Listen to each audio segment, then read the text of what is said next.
Over 2 weekends, in March and April 2015, the International Resource Centre for Performing Artists, a service organization for Canadian musicians, presented an encounter with Metropolitan Opera's Joan Dornaman and a series of workshops and panel discussions designed to help singers, instrumentalists, and others in the supporting related fields to be informed, understand the industry in which they are working, and to improve their chances of success and employment.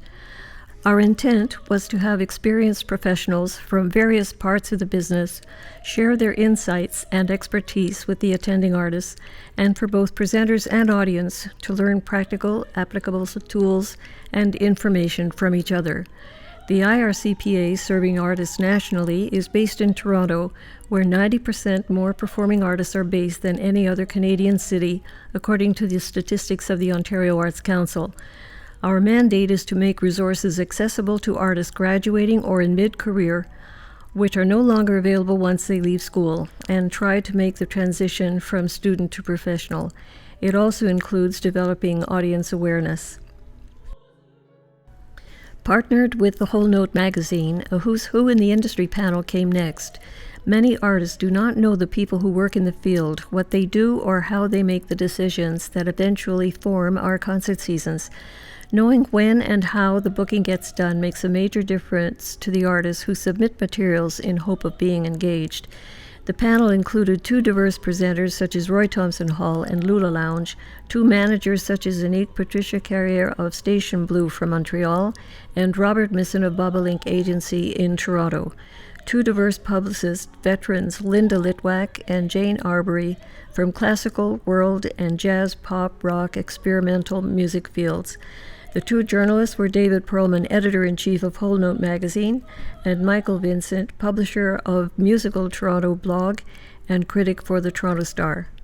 The thing that's missing from postgraduate education for performing artists is how the hell do you make your way as a performing artist? Students who go through a performance degree are then cast out into a world where every year worldwide 30,000 other people are emerging with performance degrees, and usually without the foggiest idea how to go about the basics of living in the real world. Today's Professional Performing Artists Workshop, presented in collaboration with Paintbox Bistro in Regent Park, heard well-known Amanda Martinez, singer-songwriter, and Ron Davis, pianist, composer, and artistic director of Symphonica.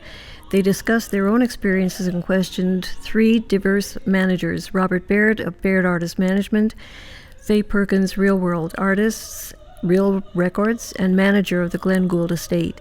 They fielded questions and often expressed differing points of view in various cases, thus giving artists the opportunity to have extensive and diverse information.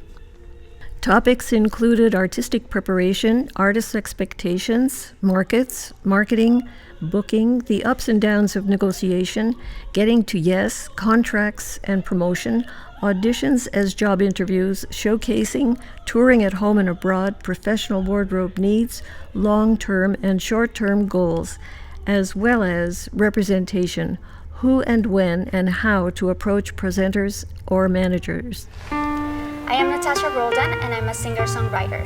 I was invited to the IRCPA and Jazz FM Music Business Seminar as a social media ambassador. Going to the seminar gave me the opportunity to learn first-hand information from music industry professionals and to do some networking. I think it is very important for independent musicians like me to learn about the business side of our profession. Partnered with Toronto's Jazz FM 91, the Musicians Toolkit Workshop explored what it takes to succeed in today's music business.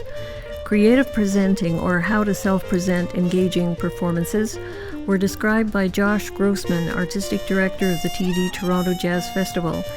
Pitching your music for radio airplay was explained by Brad Barker, music director of Jazz FM 91. The art of recording and getting online was fully described by Stephen Bellamy. None of this could have happened without the support from our volunteers, panelists, moderators, the Toronto and Ontario Arts Councils, Canada Council, private donors, and sponsors.